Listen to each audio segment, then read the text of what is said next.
Good morning and welcome to new blog. সবাই কেমন আছো? আশা করছি সবাই খুব ভালো আছো, আমিও খুব ভালো আছি। তো সকালটা শুরু হলো এক কাপ গরম গরম আদা চা। আজকে আয়ুষের স্কুল ছুটি, ওই জন্য কিন্তু খুব একটা সকাল সকাল উঠিনি, একটু দেরি করেই ঘুম থেকে উঠেছি। তো এখানে দেখো ডালিয়ার খিচুড়ি করেছি।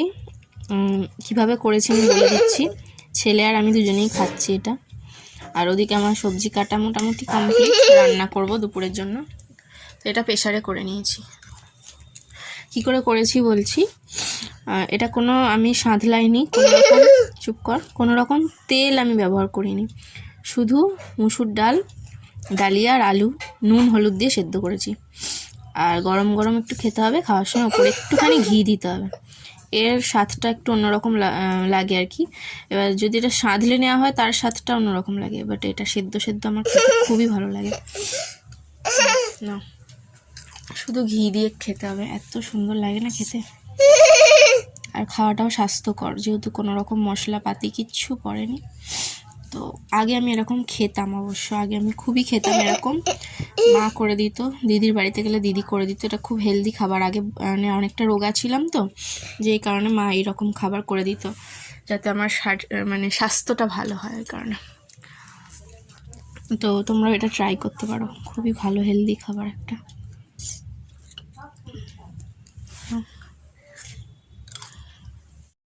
বলো, rain on the green grass and rain on the tree.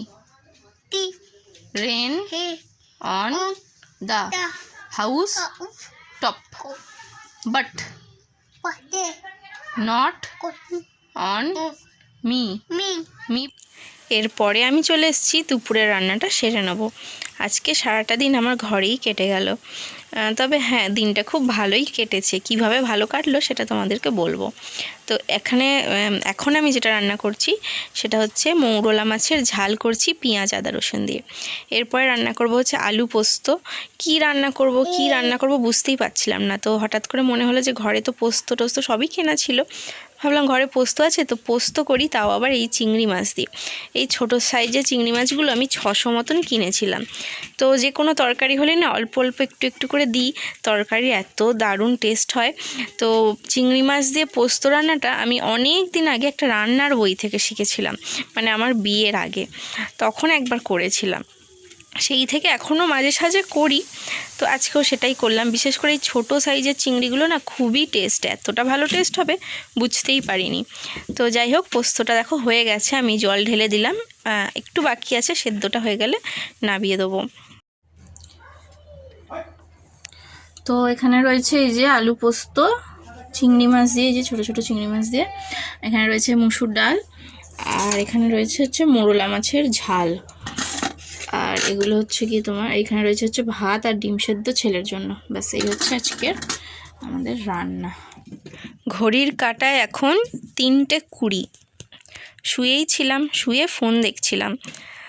তো একটা পার্সেল অর্ডার করেছিলাম, মানে একটা সোয়েটার অর্ডার করেছিলাম, তো সেইটা আজকে এলো। তো আমার জন্যই অর্ডার করেছিলাম।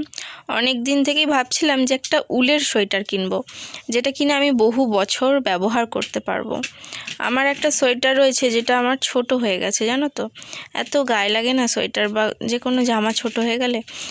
তো খুবই ভালো সোয়েটারটা, বাট আমার গায়ে এখন আর হচ্ছে না, খুব টাইট হয়।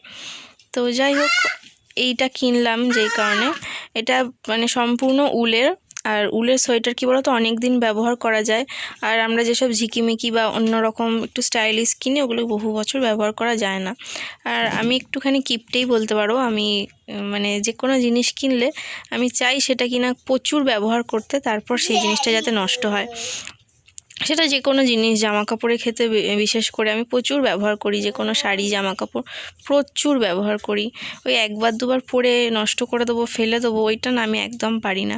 আর যে কোনো জিনিস খুব যত্ন করে রাখতে পছন্দ করি। আমার খুব বেশি জিনিস নেই, ইচ্ছা করে খুব বেশি জিনিস বা খুব বেশি জামা কাপড় কিনি না, কারণ অত বেশি আমার প্রয়োজন হয় না। অল্পই কিনি এবং অল্প জিনিসটাকেই খুব সুন্দর করে গুছিয়ে রাখার চেষ্টা করি। সেটা যখন একদম ব্যবহার করা যাবে না, নষ্ট হয়ে যায়, তখন তখন আবার আমি সেটাকে নতুন কিনি। তার আগে সেই জিনিসটা আমি নতুন কিন্তু কিনি না। হ্যাঁ, আমার সাজার জিনিস, জুয়েলারি এসব কিছু মানে সেম, যে খুব বেশি কিনে না আমি টাকা পয়সা খরচা করতে চাই না। তো যাই হোক, এইটা আমার বয়সের সাথে সাথে এই জিনিসটা আমার এসেছে আর কি। তো যাই হোক, এই সোয়েটারটা আমি বহুদিন চালানোর ইচ্ছা আছে, দেখা যাক কি হয়। খুবই ভালো সোয়েটারটা, আমার তো খুবই পছন্দ হয়েছে। এটার দাম নিয়েছে হচ্ছে 322 টাকা। আমার ছেলের জন্য একটা উলের সোয়েটার অর্ডার দিয়েছি, কবে আসবে জানি না। তবে হ্যাঁ, ছেলের সোয়েটার কিন্তু বেশি দিন ব্যবহার করা যায় না, কেননা ও তো লম্বা হয়ে যাচ্ছে, 2 বছর ব্যবহার করা যায়, এর বেশি ওর সোয়েটারগুলো ব্যবহার করা যায় না। ছেলেকে পড়তে পাঠিয়ে দিয়েছি, তো ও পড়তে চলে যাওয়ার পরে আমার সন্ধেবেলা ঘরে কিন্তু বেশ কিছু কাজ থাকে। প্রথমে বিছনা টিছনা সুন্দর করে গুছিয়ে নিই, তারপর ড্রেসিং টেবিলটা ভালো করে মুছে নিতে হয়, কেননা আমাদের কাঁচের ড্রেসিং টেবিল তো প্রচণ্ড ধুলো পড়ে, সেটা দিনে 2 বার আমাকে মানে পরিষ্কার করতেই হয়। তারপর ঘরটা ভালো করে ঝাঁট দিয়ে নিই, তারপর 1-2 বাসন থাকে সেটা মেজে নিয়েছি, তারপর সন্ধে দিয়েছি, তারপর এখন তৈরি করে নিচ্ছি হচ্ছে লুচি। রুটি করি রোজের, মাঝে সাঝে একটু লুচি পরোটাও ইচ্ছা হয়, তো আজকে লুচি করলাম। ছেলে যখন পড়ে এসে দেখবে লুচি করেছি, ও কিন্তু খুব খুশি হয়ে যাবে। আর আমারও না গরম গরম লুচি খেতে খুব ভালো লাগে। আজকে একটা মুভি চালিয়েছিলাম ফোনে, মুভিটা প্রসেনজিতের মুভি, নাম হচ্ছে মনে হয় ভালোবাসার ছোঁয়া।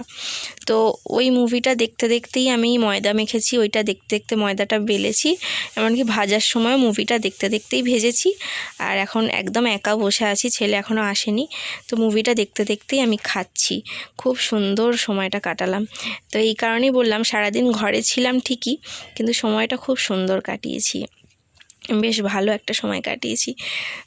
তো দেখো, আয়ুষ এখন পড়ে চলে এসছে, ওকে দিয়েছি, ও নিজেই এখন খেয়ে নিচ্ছে। ওকে নিজে নিজে খেতে দিই মাঝে মাঝে। আয়ুষ হাই করো। আছে তো, ওকে আমি ড্রয়িং প্র্যাকটিস করিয়েছি। এই যে আইসক্রিম, এখানে দেখো আইসক্রিম আছে, আর দাঁড়াও দেখাচ্ছি, মানে সিনারি একটু আগেই করলো। তো বারবার করালে না ও ভুল করবে, বরঞ্চ ভালো করবে না। একবারই করালাম, ঠিক আছে। তো এটাই করবে কালকে ড্রয়িং ক্লাসে, মানে ড্রয়িং পরীক্ষায়, দেখা যাক কত নাম্বার দেয় না দেয়। এগুলো আগে আমি ধরে ধরে করিয়েছি বলে এতটা সুন্দর, আর যেগুলো একদম ধরে ধরে করাই না সেগুলো একটু নড়বড়ে হয়, এই আর কি। এইটা এই রঙগুলো কত সুন্দর করেছিস, আর আজকে বাবু যেই রঙটা করলি তুই দেখ, রঙটা পুরো ফাঁকা ফাঁকা হয়ে রয়েছে। কোনটা যেন করলি আজকে? এটা দেখ, হলুদটা ভালো করে পড়েই নি। বেশি করালে না ও বেশি তাড়াহুড়ো করে ভালো করে করে না, মানে অনেকবার করালেও ভালো করে না, অনেক দিন ছাড়া একবার করতে দিলে ভালো করে। আমি আজকে রাত্রে ডিনারে খাবো হচ্ছে সামান্য একটু ডালিয়ার খিচুড়ি রয়েছে, তো সেইটাই খাবো। মশা ঘুরছে, তো সেইটাই একটু গরম করব, গরম করে সামান্য একটু ঘি দিয়ে খাবো। ছেলে খাবে হচ্ছে লুচি অথবা ভাত, সবই আছে, কি খায়ও দেখা যাক। আর আমার হাজব্যান্ড খাবে ভাত, তরকারি টরকারি সব রয়েছে। ও মশা ঘুরছে, দেখো মশাগুলো এত শীতকালে। তো আজকে আরেকটা মুভি ডাউনলোড করলাম, মানে এখন আরেকটা মুভি ডাউনলোড করলাম, যেটা কিনা আমি দেখবো। কি মুভিটার নাম আমি ভুলে গেছি, ডাউনলোড করেছি, বাংলা প্রসেনজিতেরই মুভি, ওটা আজকে দেখবো। আজকে দিনটা খুব ভালো কাটলো এই জন্য, কারণ আজকে ওই কাজ বাজ খুব একটা করতে হয়নি, এখানে কাচাকুচি করেছি, সবই করেছি, বাট একটু মানে রেস্ট টাইপের। আসলে এক দিন না আমার এমন কাটে, মানে এত কাজ সারাদিনে কাজ, এই সেটা বড্ড দুষ্টুমি করছে, সারাদিন এত কাজ করতে করতে না হাঁপিয়ে যাই। বাট আজকে মানে ভাল লাগছে, বেশ কম কাজ ছিল, মুভি দেখেছি, সারাটা দুপুর শুয়ে ফোন ঘেটেছি, ঠিক আছে। মানে একটু নিজের জন্য সময় বার করতে পেরেছি, নিজেকে সময় দিতে না খুব ভালো লাগে, জানো তো। সব সময় কাজে ব্যস্ত, ছেলেকে পড়ানোতে ব্যস্ত, স্কুলে যাওয়া ভালো লাগে না, আর সবসময় বাইরে ঘুরতে যাওয়া বন্ধু বান্ধবদের সাথে, সেটাও ভালো লাগে না। মাঝে মাঝে মনে হয় এই যে আমার যে রুমটা, আমার যে ঘরটা, এটা আমার একটা শান্তির জায়গা, এই শান্তির জায়গায় না একটু শান্তিতে থাকতে, একা থাকতে মাঝে মাঝে খুব ভালো লাগে, এটাই আর কি। তো ওই জন্য আজকের দিনটা আমার না খুব ভালো কাটলো, জানো তো। তো চলো আজকের ব্লগটা আমি এখানেই শেষ করে দিচ্ছি, আজকে তো আর কিছু শেয়ার করার নেই। আর ওই যে বললাম, আয়ুষের একটা সোয়েটার অর্ডার দিয়েছি, ওইটা আর ভাবছি ওইটা কিনবো না অন্য কিছু কিনবো, এখনও বুঝতে পারছি না। যাই হোক, দেখা যাক। চলো আজকের মতন ভিডিওটা এতটাই রাখছি, দেখা হচ্ছে পরের দিন নতুন একটা ব্লগে নিয়ে। চলো টাটা।